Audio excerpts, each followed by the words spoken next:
I'm gonna come out and say it right now. I thought that Call of Duty World War II's campaign, major thumbs down.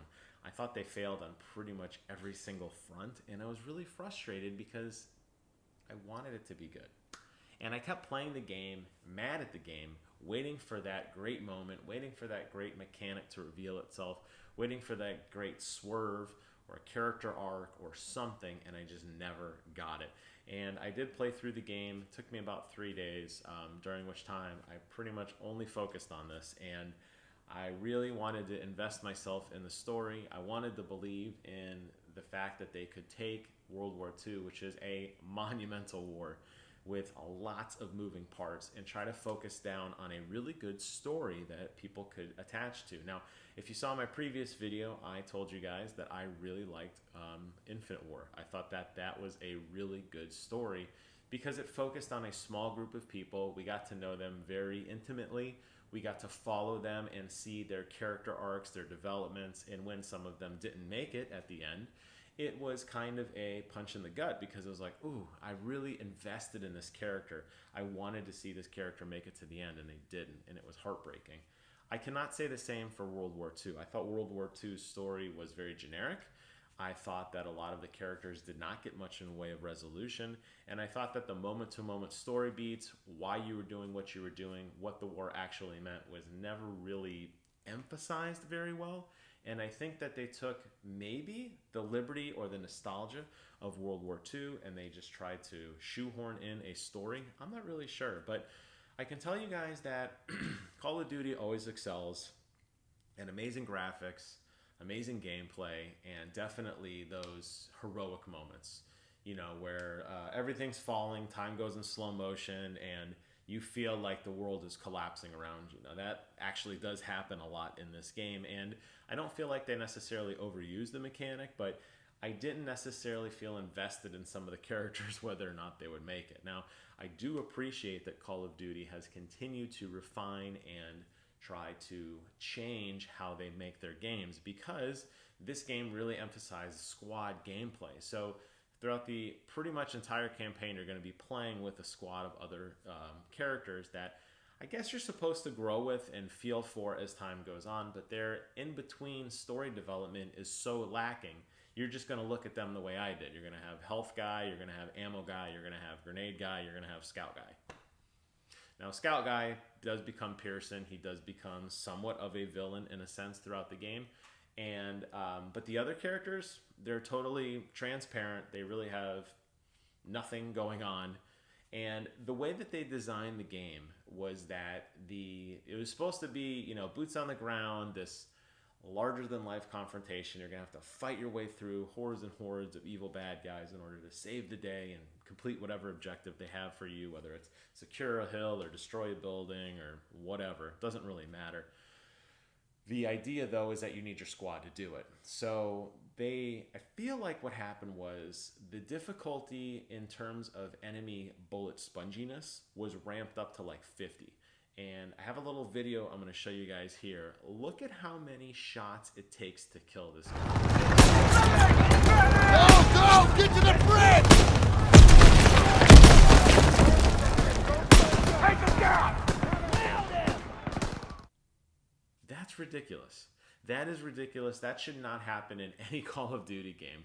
You should not have to stand there and shoot and shoot and shoot and shoot and shoot to kill a single guy. And that happens throughout the entire campaign. Well, while you're sticking your head out to shoot, you're getting shot at, you're losing ammunition, and that's where the squad system comes in, where you're going to need to run over to somebody and say, hey, can I have bullets? Hey, can I have health kits? Hey, can I have grenades? And it just totally ruins the flow of the game because you're constantly running around because your AI companions are dumb. They're going to be in really stupid places, and half the time you're going to die running over them, and you're going to lose more health than you had to begin with because you're going to get shot because you're not in cover. And I feel like had they taken another approach on the gameplay, and I'm okay with the squad stuff, but I feel like they really overemphasized the importance of the squad, and by doing that, they basically ruined the rest of the game. Now, the other part of the problem is the squad themselves are lifeless and bland, so there's really no incentive or feeling when you're seeing, you know, Some of them make it, some of them don't. As you're walking through this game and learning really about the war, you're not really talking to them. And it's kind of baffling that this game has so much dialogue but says nothing. There is so much. I swear the first 10 minutes of the game are cutscenes and just talking and just droning on and on and on before you actually pick up a gun and start shooting. Your character writes a journal. He has these flashbacks. He has a lot of talking to himself. He's in self-doubt and everything. And I think for the most part, he has a great story arc. He's got a lot of guilt, dealing with the situation when he was very young with his brother, in which he froze and he was frozen in terror. And there's a lot of moments where he has to pick himself up and keep fighting. And he's always talking about his brother, about how, this moment really shaped him. And that was a cool story. And that did have a pretty cool little swerve at the end there, which I didn't necessarily see coming. I was excited for that. But outside of him, you look around, you look at Pierce, who is your evil sergeant. He's kind of the villain of the game. He's one who just basically doesn't want to be friends with anybody. He puts you guys in very difficult situations.